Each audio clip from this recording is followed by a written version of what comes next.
অসহযোগ আন্দোলন ঘিরে পল্টনে ব্যাপক গোলযোগের খবর পাওয়া গেছে। ঘটনাস্থলে আছেন সহকর্মী হুমায়ুন কবির। বাকিটা জানবো তার কাছে।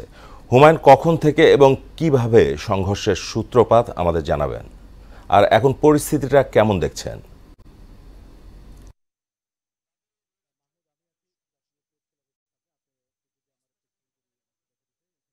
অর্থাৎ সম্মিলিত পেশাজীবী পরিষদের আজকে সকালে অর্থাৎ ছাত্রদের যে বৈষম্যবিরোধী ছাত্র আন্দোলনের যে দাবি তাদের প্রতি একত্রতা পোষণ করে তাদের আজকে একটা বিক্ষোভ সমাবেশ হওয়ার কথা ছিল।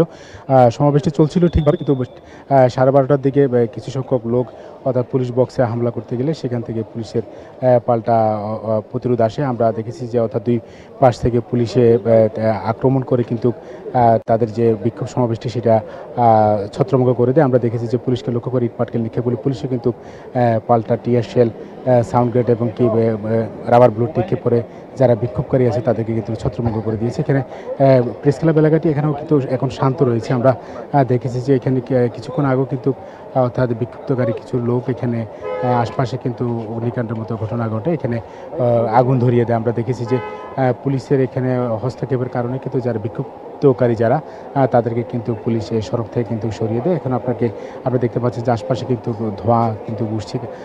অর্থাৎ কিছু কিছু জায়গা আমরা বিভিন্ন দোকানের সামনে থেকে কিন্তু আসবাবপত্র নিয়েও কিন্তু অর্থাৎ আগুন ধরিয়ে দিয়েছে বিক্ষুব্ধকারীরা। এখন প্রেস ক্লাব এলাকায় থমথমে অবস্থা বিরাজ করছে। পুলিশও কিন্তু সতর্ক অবস্থা, বিক্ষোভকারীদেরকে ছত্রভঙ্গ করে দিলে তারা কিন্তু সেগুনবাগিচের দিকে চলে যায়। অর্থাৎ সংবাদকর্মী কিন্তু প্রেস ক্লাবের ভেতরে কিন্তু আটকা পড়েছে।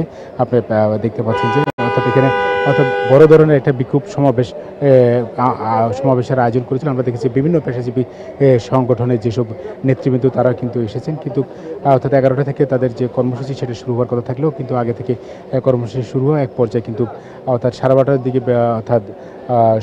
অর্থাৎ ব্যাপক আকারে শব্দ হওয়ার পরে কিন্তু যারা এখানে আন্দোলন করতে আসছেন, কর্মসূচিতে অংশ নিতে আসছেন, তারা কিন্তু দিক বিদিক ছুটাছুটি করতে থাকে। আমরা দেখছি অর্থাৎ পুলিশের ব্যাপক tear shell, rubber bullet, sound গ্রেড নিক্ষেপ করার পরে যে বিক্ষুব্ধকারী যারা আছে তারা কিন্তু ছত্রভঙ্গ হয়ে যায়। অর্থাৎ পুলিশকে পাটকেল নিক্ষেপ করতে আমরা বিক্ষোভকারীদেরকে আমরা দেখেছি। এখন অর্থাৎ প্রেস ক্লাব এলাকা থমথমে অবস্থা বিরাজ করছে। মাহমুদ, অর্থাৎ জাতীয় প্রেস ক্লাবের সামনে থেকে ছিল আমার কাছে সর্বশেষ। হুমায়ুন, আপনাকে ধন্যবাদ এবং পুরো টিম নিয়ে সাবধানে ও সতর্ক থাকবেন।